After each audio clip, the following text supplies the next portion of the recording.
Hello, my friend. Welcome back to the Gentle English Podcast.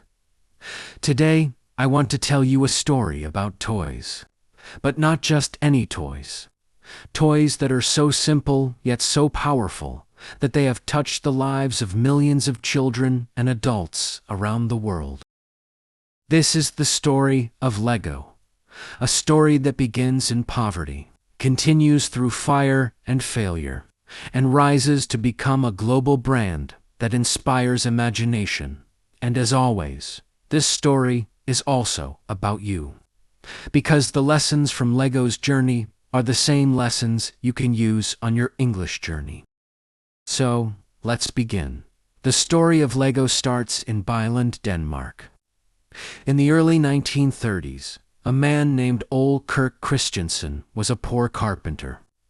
He made wooden furniture, chairs, tables, ladders to feed his family. Life was not easy. Denmark at that time was suffering from the Great Depression. Money was short. Many families struggled. Ole's wife died young, leaving him with 4 children to raise alone. But Ole was a man of faith, determination, and creativity. Even though he was poor, he always tried to make his products with the best quality. He had a saying, "Only the best is good enough." Think about your English. You may not have many words right now. You may feel poor in vocabulary. But like Ole, if you focus on quality, learning slowly, carefully, correctly, you are already building something strong. In 1932, Ole's business was in trouble. People could not afford new furniture. Sales dropped. He needed a new idea. So, he began making wooden toys. Small cars, trains, ducks, simple toys for children. At first, the toys did not sell well. People told Ole, "Why make toys when families have no money?" But Ole believed that even in hard times, children needed joy. They needed imagination. They needed play. This is a powerful lesson. Even when times are hard, there is always a need for hope, for creativity, for learning. Just like in your English journey, even if people say, "Why bother?" you must believe in the value of your dream. By 1934, Ole decided to give his toy company a name. He wanted something short, simple, and meaningful. He chose the word Lego from the Danish words leggot, which mean play well. He did not know at that time that in Latin, Lego also means I put together. A perfect name for the company that would build the world's most famous building blocks. Sometimes, when you begin something, you don't know how big it will become. You may start learning English for a small reason, to pass an exam, to travel. But later, you will discover deeper meaning. You will see that English can connect you to the world, just like Lego connects children everywhere. In 1942, disaster struck. A fire burned Ole's workshop to the ground. Everything was destroyed. Machines, wood, toys, all gone. For many people, this would be the end. But Ole did not give up. He rebuilt the workshop. He started again. Then, a few years later, another fire destroyed it again. Twice, his life's work turned to ashes. Twice, he had to rebuild. Can you imagine the pain, the loss, the temptation to stop? But Ole kept going. He remembered his motto, "Only the best is good enough." This is the heart of Lego's story. No matter how many times life knocked him down, Ole rebuilt, and this is your English story too. You will forget words. You will make mistakes. You will feel like your progress is burned down, but you can rebuild again and again, brick by brick, word by word. In the late 1940s, Ole saw something new, plastic. At that time, most toys were made of wood or metal. Plastic was new, unusual, even unpopular. People thought it was cheap and weak. But Ole saw the future. He bought one of the first plastic molding machines in Denmark. He began making small plastic toys, like cars and trucks. Most people laughed. Plastic toys will never succeed, they said. But Ole believed in innovation. He believed in trying new things. Here is a lesson for your English. Don't be afraid to try new methods. Maybe people laugh when you listen to slow podcasts. Maybe they think shadowing is strange. Maybe they say watching cartoons to learn English is silly. But like Ole, you must follow your vision. In 1949, Lego introduced a toy that would change the world: the automatic binding brick. It was a small plastic brick with studs on top. Children could connect it to another brick, then another, then another. They could build houses, cars, towers, anything they imagined.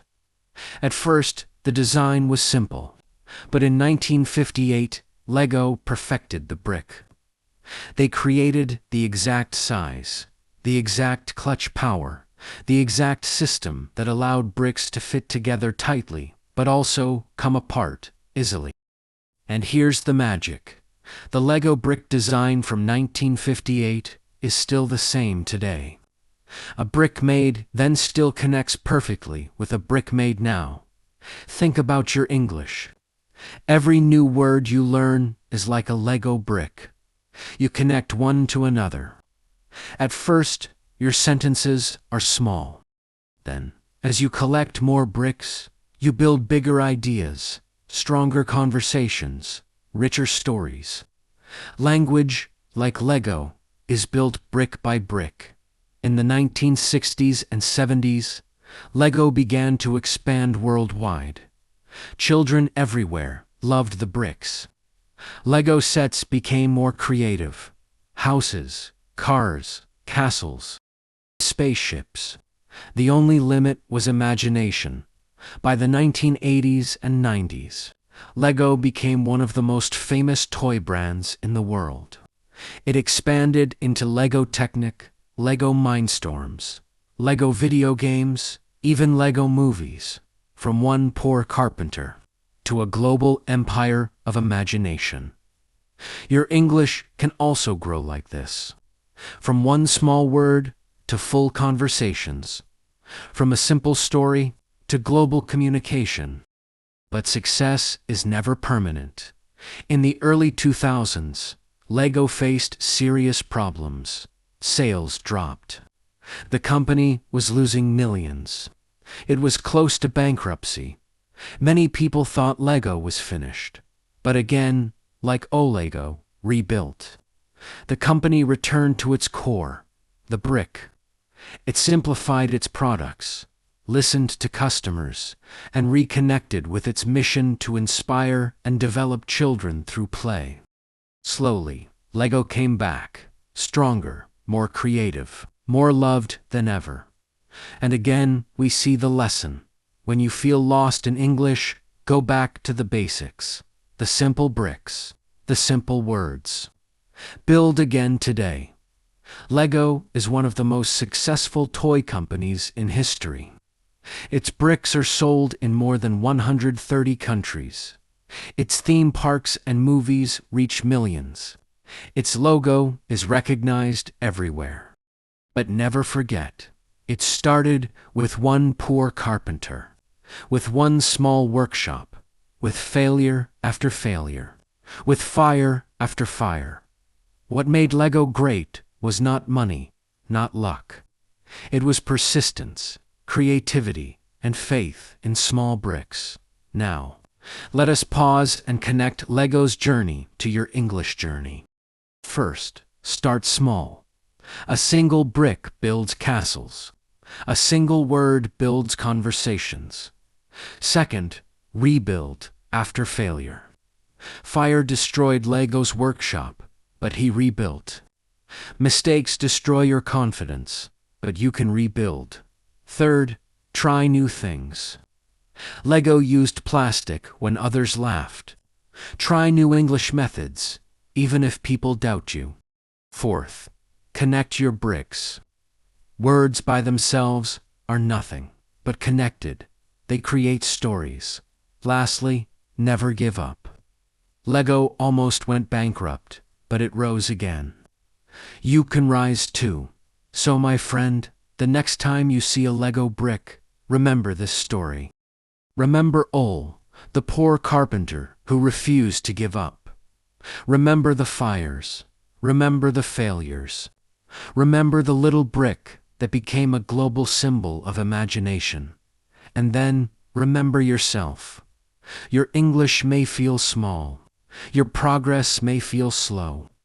But like Lego, if you keep building, if you keep connecting, if you never give up, one day your English will stand tall. From one brick to the world, from one word to fluency. Thank you for listening to the Gentle English Podcast. And always remember, only the best is good enough. And the best you can do today is to keep building.